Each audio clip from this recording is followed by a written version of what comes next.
शेतकरी बांधवांनो, तुमच्यासाठी एक मोठी आनंदाची बातमी आहे. आता शेतकऱ्यांच्या खात्यात थेट 15,000 रुपये जमा होणार आहे. होय, बरोबर ऐकलंय, 15,000 रुपये.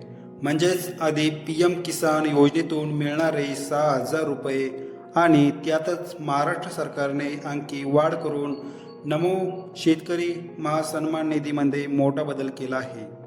यामुळे शेतकऱ्यांच्या खात्यात थेट 15,000चे बळकट आर्थिक पाठबळ म्हणून मिळणार आहे. तर मित्रांनो, हा फायदा कसा मिळणार, कोणाला मिळणार, अर्ज कसा करायचा आणि जर पैसे मिळाले नाहीत तर काय करायचं, याची सगळी माहिती आपण या व्हिडिओमध्ये पाहणार आहोत. त्यामुळे व्हिडिओ शेवटपर्यंत बघा आणि चॅनलवर जर पहिल्यांदा आला असाल तर चॅनलला सबस्क्राईब करून घ्या आणि व्हिडिओला लाईक करा. चला तर व्हिडिओ सुरू करूया.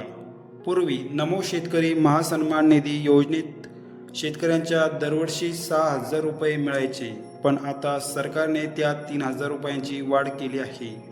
म्हणजेच आता या योजनेतून दरवर्षी 9,000 रुपये मिळणार आहे. त्यातच PM किसान महासन्मान निधी या केंद्र सरकारच्या योजनेतून दरवर्षी 6,000 रुपये मिळतातच. म्हणजेच दोन्ही योजने मिळून 15,000 रुपये वर्षाला थेट शेतकऱ्यांच्या खात्यात जमा होणार आहे. या योजनेसाठी वेगळा अर्ज करण्याची अजिबात गरज नाही. जर तुम्ही PM किसान योजनेसाठी पात्र असाल आणि त्यातून तुम्हाला पैसे मिळत असतील तर नमो शेतकरी योजनेचे पैसेही आपोआप तुम्हाला खात्यात जमा होतील. म्हणजेच अर्ज कागदपत्र जमा करण्याची गरज नाही. काही शेतकऱ्यांना तांत्रिक अडचणीमुळे पैसे मिळत नाहीत. अशा वेळी तुम्ही थेट तुमच्या तालुक्यातील तहसील कार्यालयात किंवा कृषी विभागात जाऊन चौकशी करावी.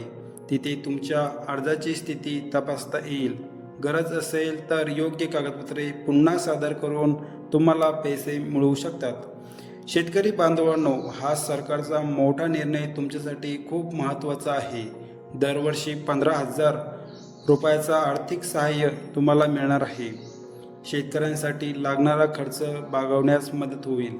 तसंच शेतकऱ्यांचं उत्पन्न वाढण्यासाठी हे एक मोठा पाऊल सरकारने उचलला आहे. हा व्हिडिओ तुमच्या शेतकरी मित्रांना आणि नातेवाईकांना नक्की शेअर करा, जेणेकरून प्रत्येक या योजनेचा फायदा घेऊ शकेल. धन्यवाद.